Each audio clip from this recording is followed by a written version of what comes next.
Hello guys, मी प्रणाली गोलपचं स्वागत करते माझ्या यूट्यूब चॅनलमध्ये। तर आता आपण जातोय ठाण्यामधील एका अशा ठिकाणी जिथे आता न्यूली ओपन झालं आहे तुळजाभवानी आईचं मंदिर। तिथे आता आपण जातोय। तर इथे कसं जायचं, काय जायचं हे मी तुम्हाला व्हिडिओतून सांगणार आहे, सो स्टे ट्यून। तर आता आम्ही निघालो ठाणा स्टेशनला जाण्यासाठी। तर ठाणा स्टेशनला आपण उतरलो की आपल्याला पुढे 1 नंबर प्लॅटफॉर्मकडे जायचं आहे आणि तिकडे आपल्याला एक सर्कल दिसणार। हा बघा, हा 1 नंबर प्लॅटफॉर्म आहे। तिकडे आपल्याला एक सर्कल आहे। ह्या सर्कलच्या पुढे आपल्याला सरळ चालत जायचं आहे ह्या साईडने। हे जे स्टेअर्स दिसत आहेत तिकडनं आणि पुढे चालत गेलं की स्कायवॉक भेटणार। स्कायवॉकवरनं सरळ चालत गेलं की खाली आपल्याला इकडे स्टेअर्स भेटणार। इकडे गावदेवी हे लोकेशन आहे। तर इकडे उतरलं ना की आपल्याला इथे पाचपखाडीला जाण्यासाठी रिक्षा असतात।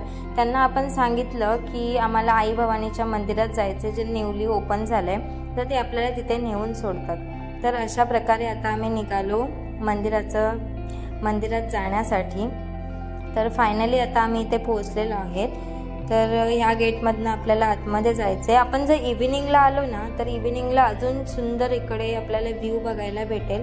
लाइटिंग्स वगैरे इकडे लावलेल्या आहेत आणि 30 एप्रिललाच याचं प्रतिष्ठान झालेलं आहे। तर आम्ही न्यूली लगेच सेकंड डेला आलो आहे। इकडे नवीन स्टॉल्ससुद्धा लागलेले आहेत ओटी देवीसाठी असं सगळं। तर ही आपल्याला ओटी जी आहे ती 100 रुपीजला भेटून जाणार। तर आम्ही पण एक ओटी घेतली आणि आम्ही आतमध्ये मंदिरात दर्शन घेण्यास निघालो।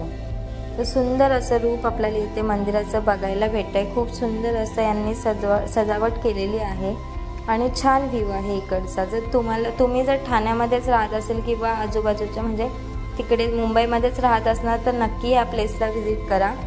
इथे सुंदर अशी रांगोळीसुद्धा काढण्यात आलेली आहे आणि छान व्ह्यू आहे इकडचा।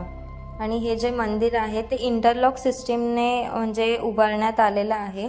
इंटरलॉकिंग सिस्टीम यूज केलेली आहे इथे आणि मंदिराचं रूपसुद्धा खूप छान आहे। तर तुम्ही नक्कीच व्हिजिट करा। आता मी डे सेकंडलाच आली आहे त्याच्यामुळे गर्दी आहे इकडे आणि उन्हामध्ये आलो आहे। तर त्यांनी इकडे फॅनची सुद्धा सोय केलेली आहे आपल्यासाठी। सुंदर आहे इकडचं मंदिर।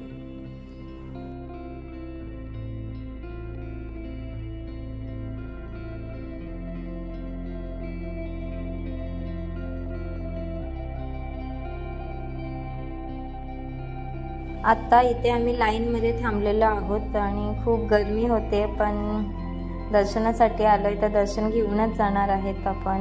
आणि सुंदर आहे इकडचं प्लेस। झाड होतं त्याच्यामुळे सावली पण होती इथे आणि त्यांनी इथे फॅनची सुद्धा सोय केलेली आहे।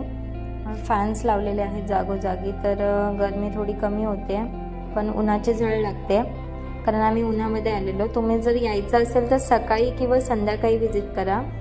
सुंदर व्ह्यू भेटेल इकडचा तुम्हाला आणि सुंदर असं इथे रूप आपल्याला बघायला भेटते। खूप छान उभारण्यात आलेलं आहे मंदिर इथे। पहिलं इथे जुनं मंदिर होतं, आता त्याचं तेच तिकडे मोडून आपल्याला इथे दुसरं मंदिर उभारण्यात आलेलं आहे।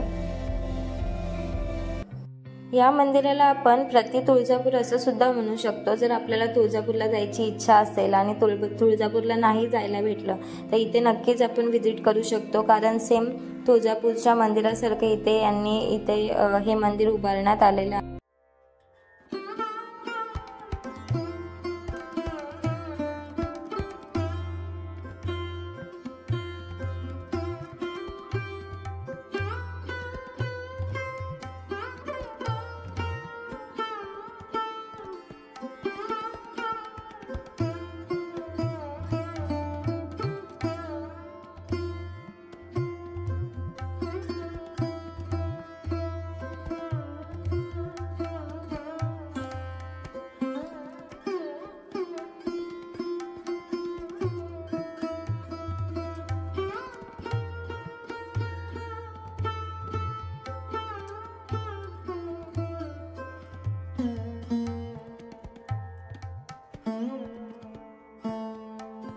आता मंदिराला सुंदर असं रूप देण्यात आलेलं आहे।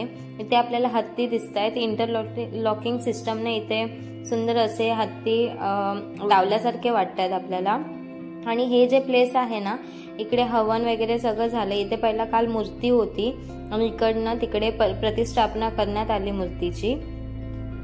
माननीय शरद पवार आणि माननीय प्रतिभा पवार यांच्या उपस्थितीत काल हे मंदिराची प्रतिष्ठापना करण्यात आलेली आहे आणि सकाळी 10:30च्या दरम्यान आपल्याला हे मंदिर दर्शनासाठी रेडी झालेलं आहे। तर नक्की विजिट करा मंदिराला।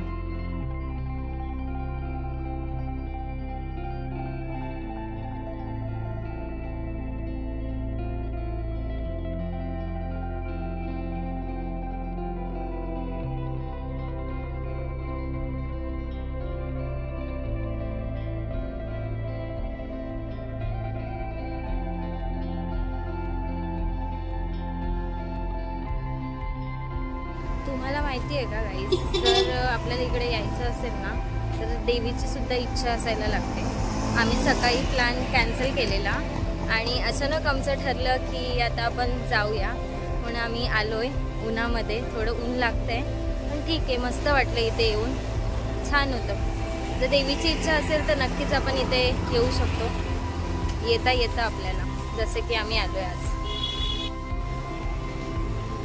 आमचं दर्शन झालेलं आहे, छान दर्शन झालं। थोडी गर्दी होती, थोडा वेळ अर्धा तास आम्ही थांबलो लाईनमध्ये, पण नंतर झालं, मस्त दर्शन झालं, छान आहे। नक्कीच विजिट करा इथे आणि जर माझे व्हिडिओ आवडली असेल तर लाईक करा, शेअर करा, सबस्क्राईब करा आणि कमेंट नक्की करा। आणि अशाच नवीन नवीन व्हिडिओजसाठी, नवीन नवीन प्लेसेससाठी माझ्या चॅनलला सबस्क्राईब करा।